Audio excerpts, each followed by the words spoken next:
இதை பாருங்க, நான் 1.5 கிலோ மரவள்ளிக்கிழங்கு எடுத்து வச்சிருக்கிறேன். இப்போ நான் உங்களுக்கு ஒரு மரவள்ளிக்கிழங்கு சிப்ஸ் செய்து காட்ட போகிறேன். வாங்க வீடியோக்குள்ளே போகலாம்.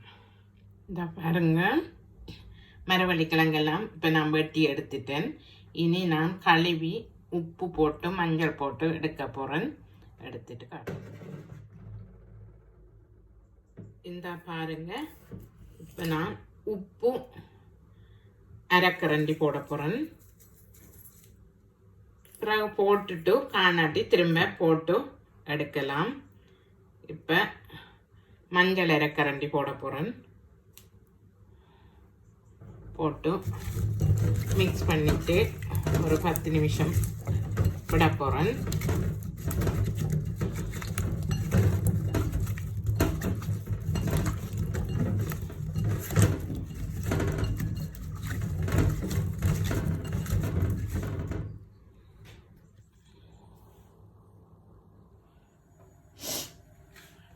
இந்த பாருங்க, எண்ணெய் கொதிச்சு கொண்டிருக்குது.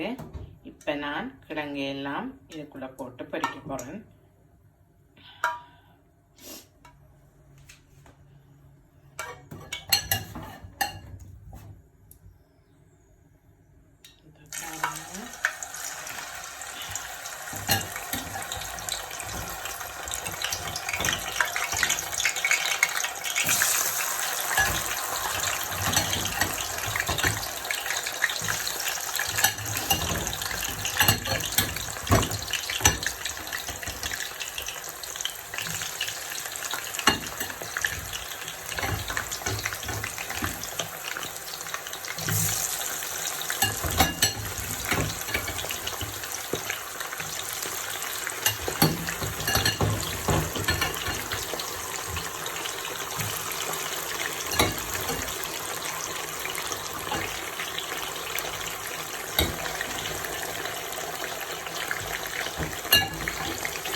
பாருங்க, எல்லாத்தையும் போட்டுட்டேன். இது உரமாவும் முருக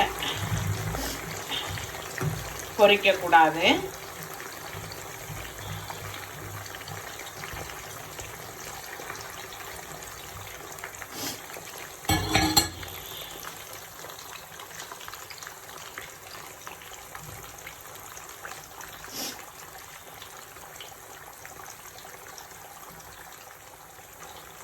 இந்த பாருங்க, எல்லா கிழங்கையும் நான் போட்டுட்டேன். இது இப்போ கூடுதலாக அந்த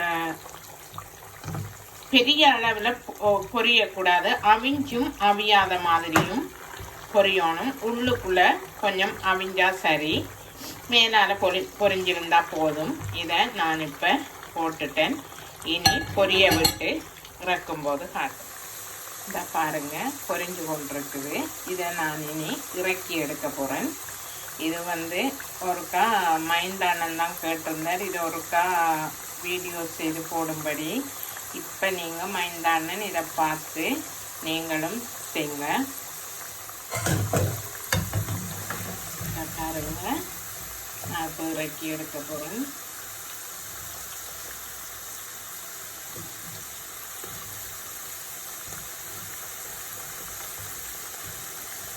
அளவு பொரிஞ்சதில் பார்த்து இதில் இறக்க வேணும்.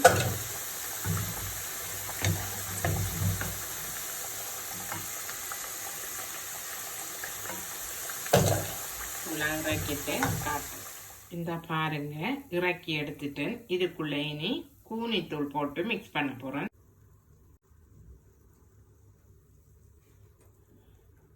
இந்த பாருங்க, இந்த கரண்டியால் கூனித்தூள் ஒரு கரண்டி எடுத்து வச்சிருக்கிறேன்.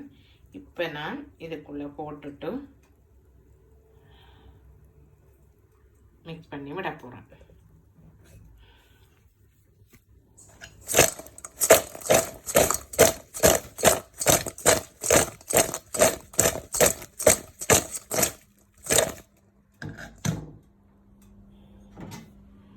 இந்த பாருங்க, நான் இந்த டெல்லரில் இதை எடுத்துட்டேன்.